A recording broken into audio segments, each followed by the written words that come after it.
સુરેન્દ્રનગર જિલ્લાના તરણેતર વિસ્તારમાં સરકારી ખરાબાની જમીનમાં ગેરકાયદેસર ખનીજ ખોદકામ થતું હોવાનો મોટો ધડાકો થયો છે।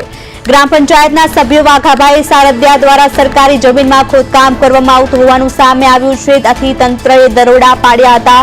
દરોડા દરમિયાન ડમ્પર, જેસીબી મશીન સહિતની સાધન સામગ્રી જપ્ત કરવામાં આવી છે। આ કાર્યવાહી દરમિયાન અંદાજે 60 લાખ રૂપિયાથી વધુનો મુદ્દામાલ જપ્ત કરવામાં આવ્યો છે।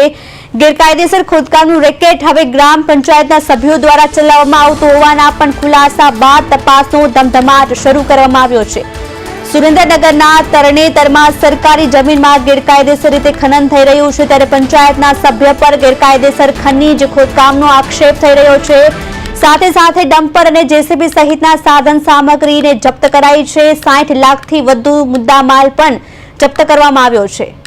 ગેરકાયદેસર રીતે થતું ખોદકામ મામલે તપાસ શરૂ કરવામાં આવી છે। સુરેન્દ્રનગરના તરણેતરમાં સરકારી જમીનમાં ગેરકાયદેસર રીતે ખનન થઈ રહ્યું છે। ગેરકાયદેસર રીતે ખોદકામ પર દરોડા પાડવામાં આવ્યા। 60 લાખથી વધુનો મુદ્દામાલ જપ્ત કર્યો છે। ડમ્પર અને જેસીબી પણ જપ્ત કરવામાં આવ્યું છે। 60 લાખથી મુદ્દામાલ પણ જપ્ત કરવામાં આવ્યો છે। વધુ માહિતી માટે અમારા સંવાદદાતા જિગ્નેશ પંડ્યા જોડાઈ ગયા છે। જિગ્નેશ, ઘટનાને લઈને શું છે વધુ વિગત?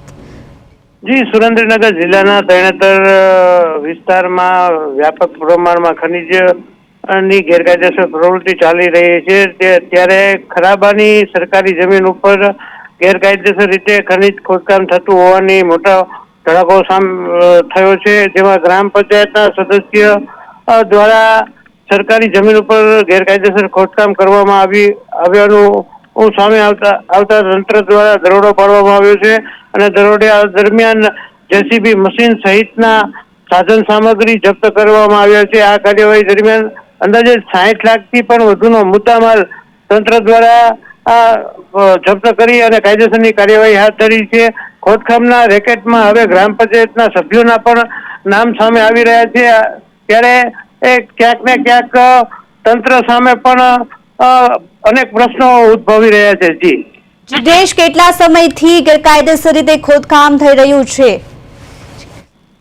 જી, આપને જણાવી દઉં કે આ વિસ્તારમાં ખાસા લાંબા સમયથી આ બધા ગેરકાયદેસર ખોદકામ ચાલી રહ્યા છે અને તંત્ર દ્વારા અનેકવાર રેડો પાડવામાં આવી છે। અનેકવાર અબજો રૂપિયાનું ખનીજ પણ જપ્ત કરવામાં આવ્યું છે ને અબજો રૂપિયાનો દંડ પણ વસૂલવામાં આવ્યો છે, છતાં પણ આ કામગીરી જે તે પરિસ્થિતિમાં ચાલી રહી છે। જી જિગ્નેશ, જ્યારે ગ્રામ પંચાયતના સભ્યો દ્વારા જ આવી રીતે ખોદકામ થઈ રહ્યું છે, ત્યારે હવે આગળની કાર્યવાહી શું છે?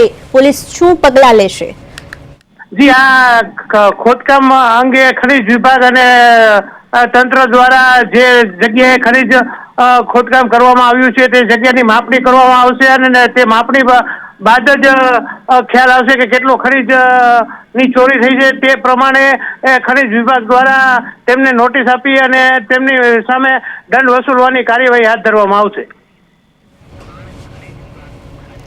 જી જિગ્નેશ, સમગ્ર માહિતી બદલ આભાર।